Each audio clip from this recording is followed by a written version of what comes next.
धनु TV YouTube channel please subscribe कर bell icon पर अवश्य क्लिक करें ताकि गौ सेवा से जुड़ी वीडियो सबसे पहले आप तक पहुंचे। कोई पराया पीड़ा पहुंचाए ना तो वो दर्द थोड़ा कम होता है, लेकिन पीड़ा पहुंचाने वाला जब अपना होता है ना तो पीड़ा बहुत बढ़ जाती है, दुगुनी हो जाती है। और सनातन के साथ यही हो रहा है। आज पीड़ा पहुंचाने वाले दूसरे नहीं होते हैं, हम ही हैं। आज गौ माता को काटने वाले गौ हत्यारे भी कोई दूसरे नहीं हैं, अपने ही हैं। मेरे भाई बहनों, कोई मुसलमान गाय माता रखता नहीं, रखने वाले सनातनी हिंदू, बेचने वाले हिंदू। कोई मामला अटक जावे तो मेरे भाई बहनों उसके पक्ष में न्याय देने वाले वो न्यायाधीश और वकील सारे हिंदू। कल रात को आपको पता चला था ना, एक संत पधारने वाले, परम पूज्य गोपेश बाबा पधारने वाले थे कल, लेकिन गोपेश बाबा नहीं पधार पाए। क्यों नहीं पधार पाए? क्योंकि नोएडा में 700 टन गो मांस मिला, 700 टन, जिसमें से 300 टन बाबा ने डिस्ट्रॉय करा दिया, गड्ढे खुद करके गोमांस को नष्ट करा दिया। और मेरे भाई बहनों 3 ही दिन में उन गो हत्यारों की जमानत हो गई। विचार करो, 3 दिन में। तो वो जज कोई मुसलमान नहीं था, वो हिंदू था। मेरे भाई बहनों, जिन्होंने उन पर केस इतना कमजोर बनाया, वो पुलिस कोई मुसलमान नहीं थी, वो हिंदू ही थी।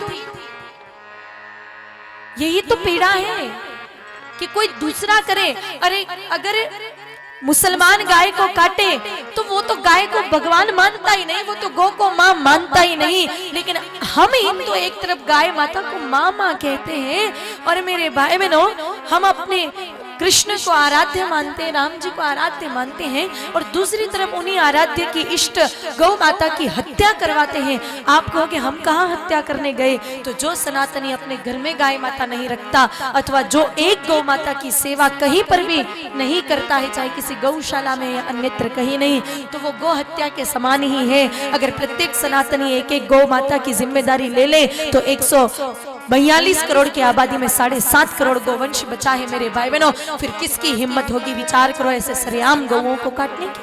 750 टन जो गोमांस था, उसमें आपको जान करके आश्चर्य होगा मेरे भाई बहनों,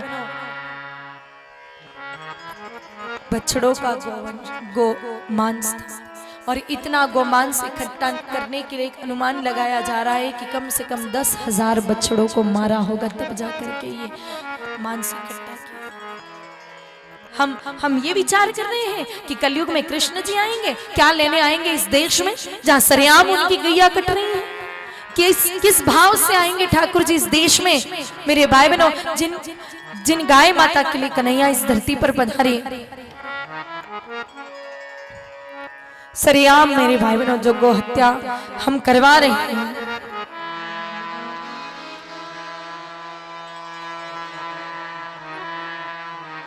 कितनी भागवतें करवा लो, कितनी ही कथाएं सुन लो, कितनी ही मेरी भाई बहनों मालाएं फेर दो, लेकिन जब तक एक भी गौ माता का एक भी रक्त की बूंद हिंदुस्तान की इस भूमि पर जब तक गिरेगी, तब तक ठाकुर जी नहीं आएंगे। ठाकुर जी नहीं आएंगे। केवल नाच करके और वृंदावन से चले जाओ ऐसा मत करना। ठाकुर जी की नगरी में आए हो ना, तो उनकी पीड़ा समझिए। आज तो ठाकुर जी भी पीड़ित हैं, हमारे कन्हैया भी प्रसन्न नहीं है। आज तो खुद कन्हैया प्रसन्न जब नहीं है, वो भी पीड़ित हैं, तो हम कहां से प्रसन्न रह सकते हैं? मेरे भाई बहनों, विचार करिए। एक एक गौ माता की जिम्मेदारी लीजिए, एक एक गौ माता की सेवा की जिम्मेदारी लीजिए।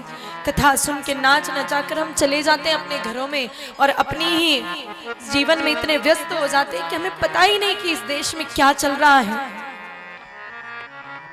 मेरे भाई बहनों, कल जो सेवादार आए थे ना बाबा के, गोपेश बाबा के, बोल रहे थे दीदी इतने दिन हो गए बाबा सोए भी नहीं है रात को, दिन रात उस केस में लगे हुए हैं। तो देश के हमारे साधु संत इतना प्रयास कर रहे हैं, अरे क्या पढ़िए इनको, बैठे बैठे राम क्यों नहीं भजते ये आश्रमों में, क्यों मालाएं नहीं जपते, क्यों इतना प्रयास कर रहे हैं, अपने प्राणों को हथेली पे लेकर के भाग रहे हैं, दौड़ रहे हैं गौ माता के लिए।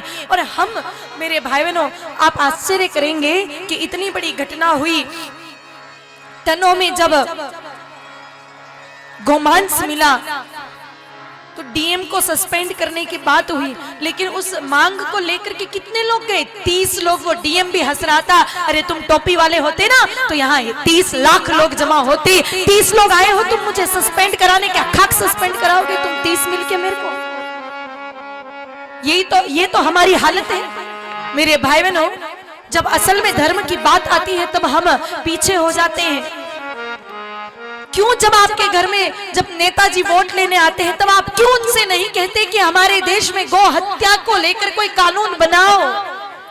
जब डेमोक्रेसी है हिंदुस्तान में, जब लोकतंत्र है, जब प्रजा ही सब कुछ है, तो क्यों प्रजा ऐसे आज गूंगी बहरी होकर के बैठी है। किस चीज का इंतजार कर रहे हो आप। एक दिन की 80,000 गौ माताएं देश में कट रही हैं, अब और कौन सा पाप बड़ा हो उसका इंतजार आप कर रहे हो। और कब आप जगोगे मेरे भाई बहनों। एक तो कुंभकर्ण था जो 6 महीने में कम से कम एक बार जगता था।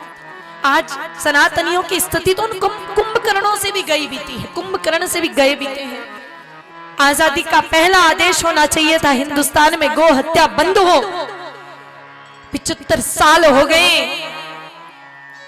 चंद रुपयों के लालच में वोट दे देते हैं, लेकिन किसी से ये डिमांड नहीं करते कि हमारे देश में जब तक कोई गौ हत्या बंदी का कानून नहीं लाएगा तब तक हम वोट नहीं देंगे। हम आपके पास, हम तो कोई वोट देने जाते नहीं, लेकिन आपके पास तो सबसे बड़ा हथियार है वोट। मेरे भाई बहनों, थोड़ा जागृत होइए, थोड़ा उन नेताओं के दिमाग में बात डालिए कि गौ माता की हत्या हो रही है।